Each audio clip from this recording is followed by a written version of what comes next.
EDF pour tout le monde, historiquement, c'est de l'électricité. Mais depuis 2004, c'est aussi devenu du gaz. Et c'est toute une histoire. EDF a racheté Edison, un acteur majeur italien du secteur, une opération qui lui a ouvert les portes d'un marché de près de 200 TWh.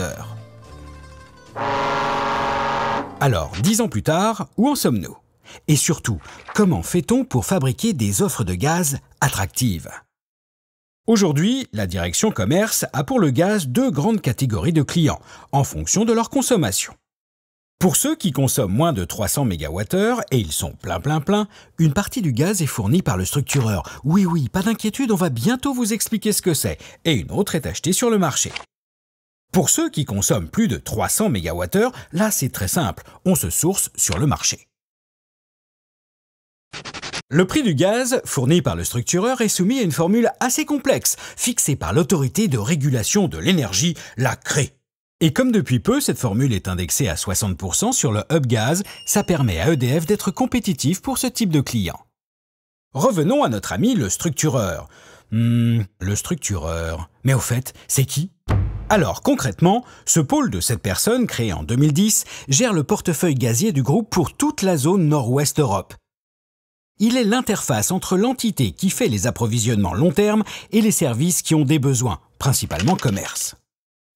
Maintenant qu'on a compris comment ça marche aujourd'hui, parlons un peu de demain. Donc demain, que va-t-il se passer? Eh bien, les ambitions du groupe sur le marché du gaz, c'est surtout de nouvelles opportunités pour EDF Commerce. Symbole à lui seul de ce développement, le terminal méthanier de Dunkerque. Ah, Dunkerque! Son beffroi, son carnaval et désormais son terminal méthanier.